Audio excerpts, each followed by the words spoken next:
I'm in Microsoft Excel right now. I'm going to go to my Insert tab, click Get Add-ins. Then I'm going to search for OpenAI. And it's going to pull up a bunch of ones that are related to kind of ChatGPT and generative AI. Scroll down here. I'm looking for one that I've been using today. See if I can find it in a second. Let's see here. Oh, there it is. GPT in Excel. And I am absolutely amazed by what this can do. And there's all different kinds of add-ins, or another term I might be able to use is plugins. ChatGPT has something very similar. So you can see I already have it added in already today. So I'm just gonna open it right here. But that's how you go in to be able to add it yourself if you wanted to. And here we have some GPT functionality right within my Excel. So I'm using this one that as prompt for name 5 fruits, gives me a H list or a horizontal list. And now let's check out the GPT underscore list, which is going to give me a vertical list of items. And let's ask it to, let's see if it can give me kind of revenue sources and see what it does there for a list of revenue sources. Sources of revenues for a city in Arizona. I'm going to do Arizona, see if it's specific to Arizona. I know there's different cities have different laws and different things like that.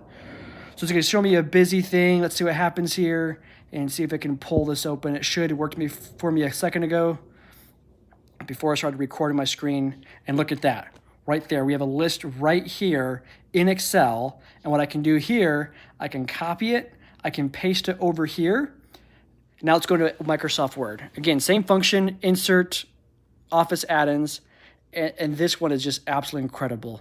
Again, I'm going to search ChatGPT in this one. And there's one that comes up called Ghostwriter.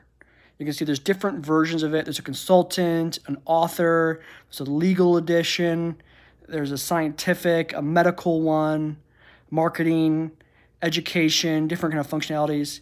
But look below here, look what it has. After this, Ghostwriter for government, folks. How cool is this? So I'm going to get it added in here.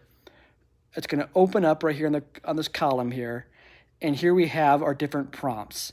I'm going to try to pick some prompts here. And while I'm doing this, to me, this is going to completely change the way I draft content and how I create content at work.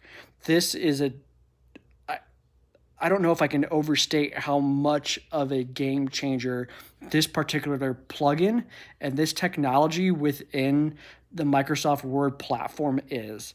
I know it seems like, it seems kind of weird to say it's hard work to copy and paste something from ChatGPT into a Word document. But seriously, to be able to quickly look at the Word document and then you can edit it right within the Word document, right? You can instead of having to copy and paste and kind of figure out where you were and what's going on with it, you can do everything right here within Word, guys. This is absolutely incredible. Let's see if I can I'm looking for something specific. Okay, yeah, law enforcement agency. Here we go.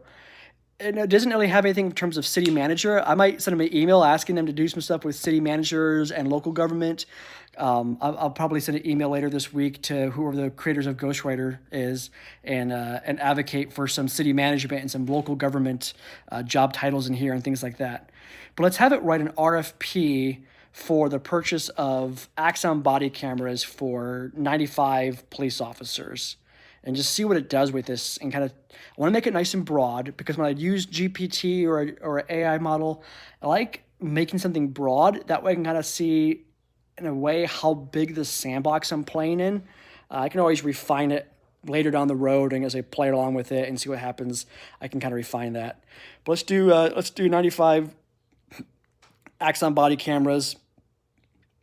I should put in there, the number of what kind of model the body cameras are, things like that. But for this, I don't want to get into that kind of detail. So let's see here. Let's hit this enter and watch what happens. This is incredible. I'm at a loss for words in terms of what this can do. Look at that. I wrote the prompt, and right here within Microsoft Word is a short little RFP memo. And obviously it's not perfect. I get it's not perfect. I have to refine the prompt and things like that. But it's incredible what it can do. And let's do the same thing here. Let's write a memo to a procurement officer we'll call this person Jim Doe, and we'll make it from a police chief named Jane Doe, and no, they're not related. Even in fictitious worlds, we avoid nepotism, folks. But let's see what happens here if we do this, and see what it comes up with, and see how it works. And let's request. Let's do $10,000 worth of. Trying to think what we could do. I'm thinking. Well, body armor. Let's try body armor. Yeah.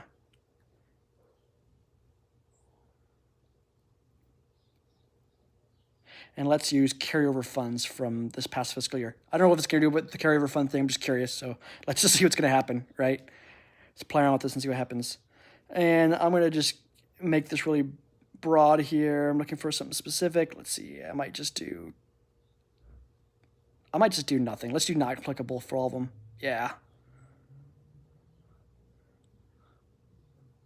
Unless I find anything about law enforcement or anything like that I want to use. No. Not applicable. So that's a memorandum. And watch this, folks. This is incredible. Absolutely incredible.